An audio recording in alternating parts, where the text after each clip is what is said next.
एक शहर में एक राहुल, उसकी पत्नी शारदा और उसकी प्यारी बेटी गुड़िया रहती थी। साथ ही उसके बूढ़ी माँ भी रहती थी। वो आपस में बहुत इत्तेफाक रखते थे। उनकी घर की मिसाल मोहल्ले वाले हर किसी को देते थे। सर, मुझे थोड़े दिनों की मोहलत दो, बस थोड़े दिनों की। मैं आपके पैसे आपको दे अरे चुप करो, तुम कब से 1 महीने तक मुझे ऐसे ही लारे दे रहे हो। मुझे मेरा पैसा मुझे कल तक या इसी हफ्ते तक इंतज़ाम करके दो, वरना मैं तुम्हारे साथ बहुत बुरा करूँगा। शुक्र। साहब, सर ऐसा ना करें। इस अरे हफ्ते शुक्र पैसे करो कि मैं तुम्हारे साथ सूद नहीं ले रहा। देखिए, क्या हुआ आपको?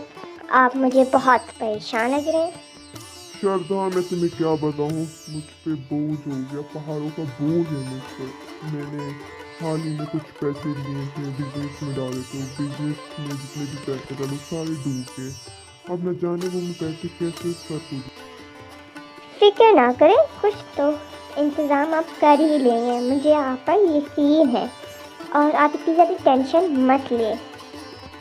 उसकी बीवी शारदा बहुत सपोर्टिव थी। वो इसे अपने भाई से पैसे लेने का मशवरा देती है। भाईजान, मुझे कुछ पैसे की ज़रूरत है, क्या आप मुझे दे सकते हो? क्योंकि मैंने कुछ उधार लिए हैं, मुझे अर्जेंट चाहिए।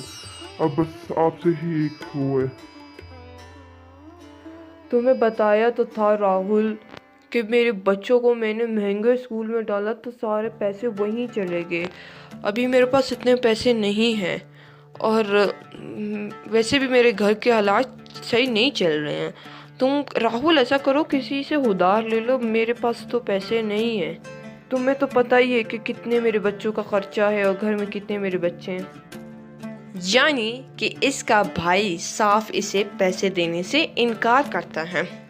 जब ये बात इसकी बीवी यानी कि शारदा को पता चलती है तो शारदा सारी बातें जाकर अपनी सासू माँ को बताती हैं। राहुल की माँ राहुल की परेशानी को देख के बहुत ज़्यादा और परेशान होती है। वो सोचती है कि क्यों ना उसके पास जो पड़े हुए गहने हैं वो जाके किसी सुनियार को जाकर बेच दें। इस तरह उसने इरादा किया और उसे काफ़ी ज़्यादा रकम मिली। वो ये रकम जाके राहुल को दे देती है। राहुल ये रकम देख के हैरान हो जाता है कि जिसने मेरी मदद नहीं की, आज मेरी माँ ने मेरे लिए मिनटों में अपना जो सबसे कीमती चीज़ था यानी कि सोना वो बेच डाला। बेटा तू चिंता नहीं कर, तेरे पैसे सारे इंतज़ाम तो हो गए हैं अभी, अब जाकर अपने सर को दे दे। इस तरह राहुल जाकर वो सारे पैसे अपने सेठ को दे देता है।